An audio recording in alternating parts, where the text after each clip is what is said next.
with a brand new scale season ahead of us, everyone's going to be trail trucking this season, and I know you're all looking for things to help make your rides unique.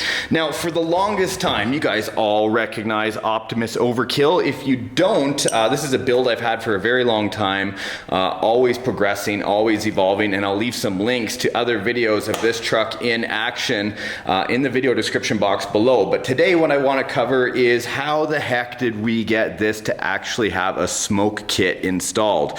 Now, at the time, it was one of the very first RC scale trucks to actually have a smoke kit installed into it, and I figure I might as well show you and let you know where I got it. It's really simple. Well, before I unhook it, let me show you on the radio how it works itself, okay? So simple. I've got a sound kit hooked up into the cab, and it's on a 3-position switch. Up to start it, down to keep it started. Now, if I didn't do that, let me turn it off. Here, watch this. If you just leave it turned up, engine problems. So there, back to the middle to start it, and then of course my horn is a down switch. Now, for the smoker kit itself, we actually have it set up to a separate ESC or a speed control, which allows me to control the smoke on demand. You can kind of see it there. Look at that, just billowing out, and I'll move it back down. I could set this up as throttle responsive, but because I make RC films, sometimes it's better for me to have it on demand. So if I just want to turn it up a little bit, I can get just a bit of smoke coming out. Just gotta wait for the coil to heat up. Come on, I must be running out of fluid as well. So there we go. If I just move it down a little bit, less and less come out. So I'm going to get into the internal parts of this so you can see exactly what's going on. I'll turn this back down to the center. You guys also know that I've got rear steer on this as well, including front steer. So this is my throttle forward and backward. You can hear the sound kit is throttle sensitive, as well as here's my steering and on the back. Now, it can be a bit of a challenge when I'm doing smoke on demand and I'm doing steering out on the trail, because you tend to push up on the dial or on the stick quite a bit, but not a big deal. It's fairly controllable with a bit of practice. Woo! Let's turn it off. So there, now you got a general idea of how I have it set up. Of course, this is a wireless winch control I have for the front, but all in all, now you get it. And of course, my digital servos are chattering away there as they usually do. Carefully slide this off, because this is one of the more complicated RCs that I have. I actually have quite a bit set up in the cab. This is not a Tamiya multi-control function unit or an MFCU, multi-function control unit. In fact, it's just a bunch of different things that I've been gathering over the years to help this come together. Now let's have a closer look at what's going on here. I'll flip open the back container. So many of you have seen the build videos of this truck, so I don't want to bore you with things you already know. I'll just kind of touch on the highlights. We've got 4 individual Tekin motors. These are 35 turn, hand wound, heavy duty, really high torque, but still have quite a bit of wheel speed to them. Because I have 4 motors, a lot of people are like, oh my gosh, it must be so fast. And really, yeah, it is quick, but it's only as quick as one single 35 turn. What this is doing here is actually giving me excessive amounts of torque, and you'll see that we've laid the transmission sideways. I got a bit of smoke still coming out there. Laid the transmission sideways with my buddy David Jr. here. All steel transmission gears on the inside. I believe I'm running actually 24 tooth pinions here, 24 tooth pinions on the back. With these 2 separate transmissions, they go out to steel drive shafts, steel drive shaft, of course, a middle steel drive shaft for all these axles.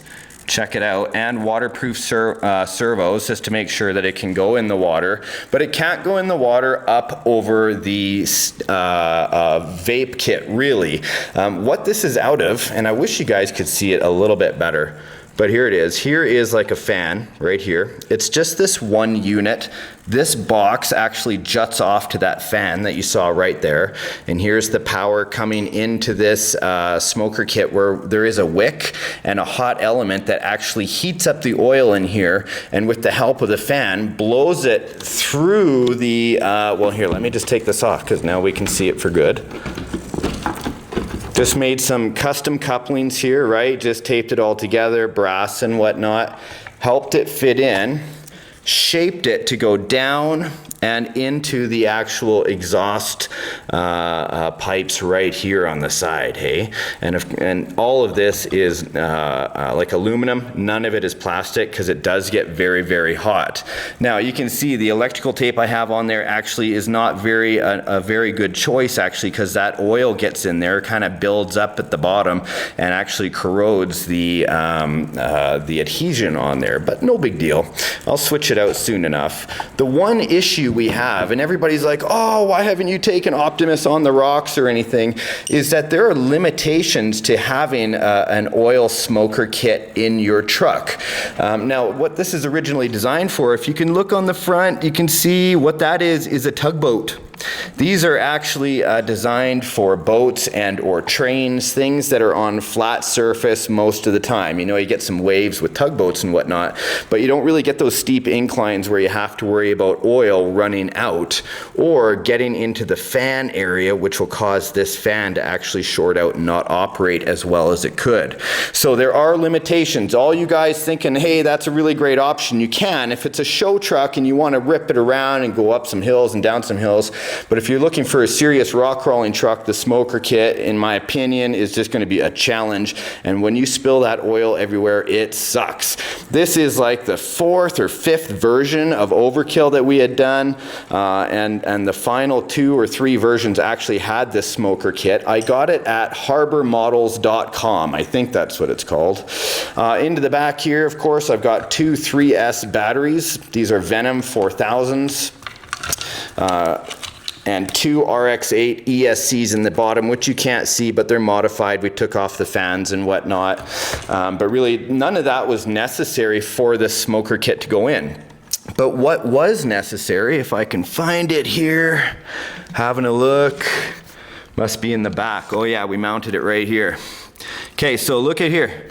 I know you can't see it very well, but all the hobbyists will recognize this as a Tekin Fxr Esc. We run this whole power system for the smoker on a separate ESC. That's how I'm able to have controllable power going to this to make it go faster or slower. So really in total, we have 1, 2, 3 ESCs running all of this, 2 ESCs for the whole drivetrain, and of course all this power that's necessary for these motors, as well as an ESC and a powerful BEC. I believe it's a 25 amp to handle all the current and get everything up and on the go. But what about the rest? What's powering everything else? Look at this. There is another 3-cell 2200 LiPo battery that's actually running my top light, this LED bar, independently. So I can have light all day long and not have to worry about anything being drained on my big batteries for a trail run. Also in the back, check it out, there is another 2-cell LiPo battery. This is a 1600. This is something that's running the sound kit independently.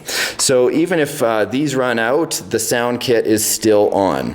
The reason I did that was to have independent power for the sound kit. Now the throttle is running from the transmitter into the, or the ESC is running into this sound kit, which is running back into the receiver in 2 different channels, allowing me for an auxiliary, which is controlling the horn and the on and off, as well as the throttle control and the sensitivity of that throttle sound.